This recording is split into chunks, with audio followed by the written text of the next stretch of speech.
Gloire à Dieu, alléluia, gloire à Dieu. Nous bénissons le Seigneur pour le souffle de vie qu'il ne cesse de nous accorder en ce jour. Bienvenue à une minute de prière de ce lundi 20 janvier 2025. Aujourd'hui, le Seigneur a mis en mon cœur le désir de partager avec vous ce passage de Malachie chapitre 3, le verset 8, que je lis au nom de notre Seigneur Jésus-Christ.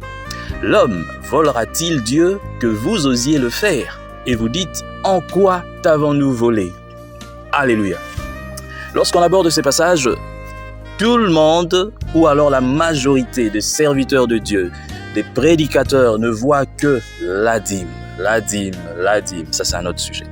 Alors, on se pose la question, en quoi l'avons-nous volé? Tout d'abord, l'avons-nous volé en ce qui concerne le temps que nous devons lui donner pour écouter sa voix dans la lecture personnelle de sa parole, pour prier et pour intercéder. Rien ne remplace ce commencement du jour ou alors la fin de la journée. Est-ce que la première personne à qui nous parlons, c'est Dieu, tel que Actes 22:14 le dit? Est-ce que la dernière personne à qui nous parlons, c'est Dieu? Point d'interrogation. Si vous ne le faites pas, c'est que vous volez Dieu. Alors, est-ce que nous trouvons du temps pour toute autre chose, pour parler à des amis, pour lire des journaux, pour écouter la radio? Mais est-ce que nous lui consacrons du temps pour parler de lui aux autres? C'est ça aussi le problème. Est-ce que nous parlons de lui aux autres? Deuxième vol. Ça, c'est aussi un vol. Aux autres, nous parlons de quoi? Nous préférons parler aux autres du dernier match que nous avons vu à la veille. Nous préférons parler aux autres de la politique et de toutes ces choses. Mais avant de parler de toutes ces choses, est-ce que nous parlons aux autres de Dieu? C'est ça aussi. Si nous ne le faisons pas, nous volons Dieu.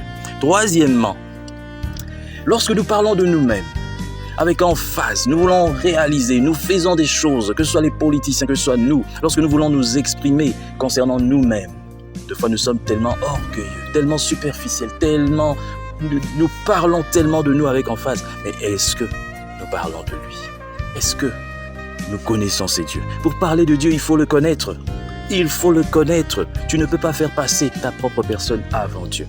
Et dans notre consécration, retenons-nous une partie du prix, inconnue aux autres, mais connue des dieux. L'avons-nous volé dans cette offrande? Ici, on parle maintenant de l'offrande.